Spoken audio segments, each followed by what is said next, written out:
let's talk about Anthropic. We did do a bit of a mega deep dive into Anthropic's business model last week, but there's more, as in there's another product. It's Anthropic's app builder. Let's ship something great.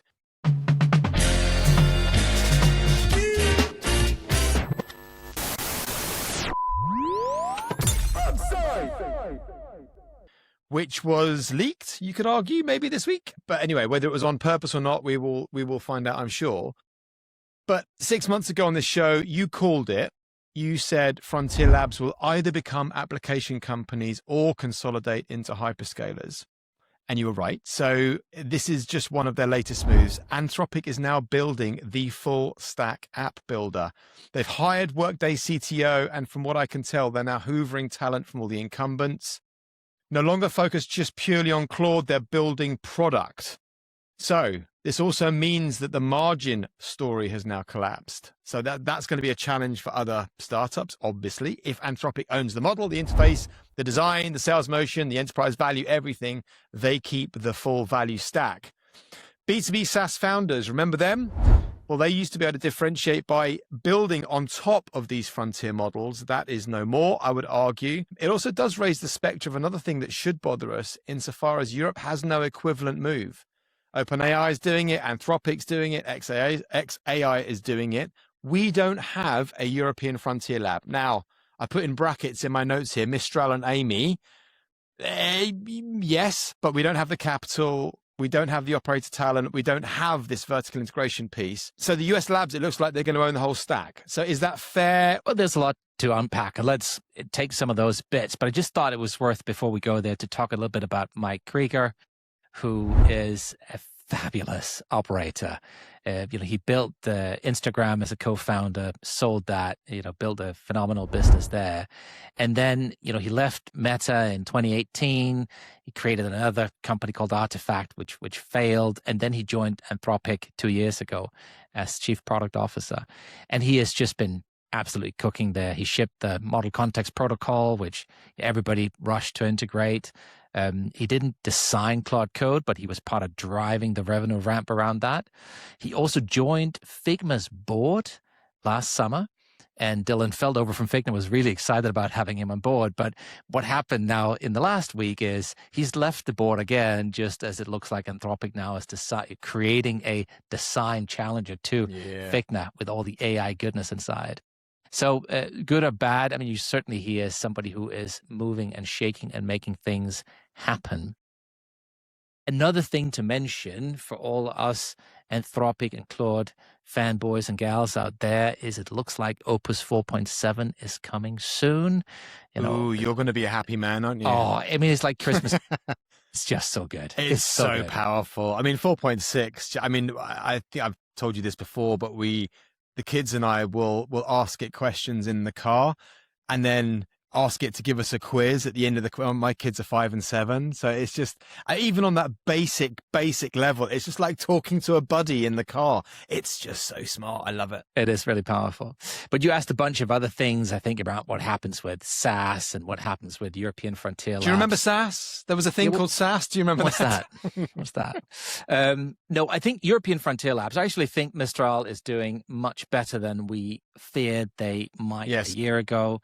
They're growing rapidly. And the approach they're taking is very much that of being the AI integrator and the AI enabler for European enterprise. I think that's it's a huge solid market. Strategy. A solid strategy. Yep. Rock solid. And they won't be the only game in town. We know there are others coming through the system. Anthropic, I mean, you look at them right now and you just sort of say it's hard to catch them. But we also know that this space is moving so fast. And actually, if you look at what Claude Code is, it's beautiful, but it's also something others will be able to replicate in 12 months. So what is the probability that Anthropic forever and ever will be able to have the best model and the best coding scaffolding around it? I think some of these things, some of the margins will narrow over time, and that is of course why they keep expanding their surface area to go after other places, because they know they can't stand still. Everybody is just moving super fast. We got open source, right, waiting in the wings. Yes. So much happening. And it's just such an exciting time to be in the tech industry. Well, let's talk about, because we saw this week, we saw GPT 5.4 cyber going up against Mythos. We've got this cat and mouse game, haven't we, where when one of the big teams releases a thing, the other big teams release the same thing. So we've just spent a little bit of time talking about Anthropic eating the application layer, and rightly so. Here's another round in the chamber. Their cyber tool, Mythos. So I'm going to ask you a bit more in a second as to why ChatGPT 5.4 cyber could be released into the wilds, but Mythos still can't be. So I think that's a really interesting aspect to all this. Well, let's just start there, because the other thing I wanted to talk to you about was, obviously, with Mythos not being released and not being distilled by the Chinese yet, I want to talk to you about, is there enough of a time gap? Is that going to be enough of a little bit of a moti gap away from the Chinese open sources? But let me hand over to you. Give us a bit more of the background and the benchmarks and how this is all happening and how these two tools compare.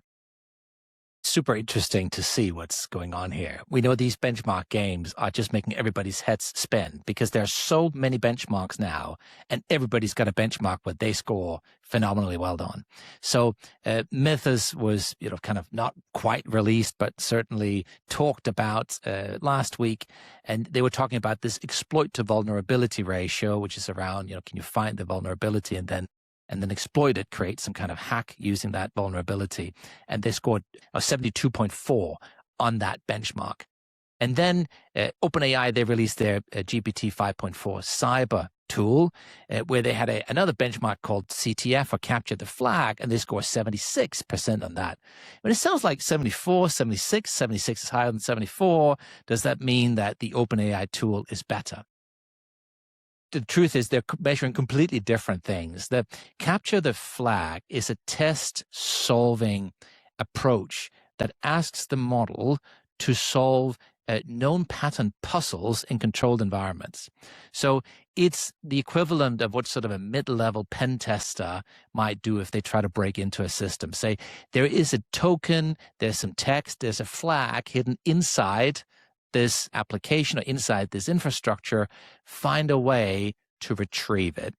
And that's a kind of a useful way to see whether you can break in and you can find the thing you're trying to find with some known vulnerabilities. Now, the exploit to vulnerability thing Mythos is testing is different. That is just saying, here is source code. We don't know whether it works or not. You figure out A, whether there are vulnerabilities, and B, you prove that you can create code that exploits those vulnerabilities to get access. Completely different level of benchmark, completely different challenge. So this is just a prompt, right? Anybody, you don't have to be a security engineer, anybody can just throw a prompt into Mythos and it will work stuff out. That's the smart piece, isn't it? Yes, and they're not challenges that are engineered. It's not a benchmark that says, oh, here is some known problems, some patterns I have to solve. Like you can imagine, kind of for humans, do an IQ test, right? Where you say, again, here's some specific problems I've created for you to solve. No, these are vulnerabilities in the wild that you're trying to find. So it's a completely different level of complexity, and Mythos is just, it's a bar above anything OpenAI can produce right now, and that's also why they've chosen to gatekeep it, because it's been too dangerous to release in the wild.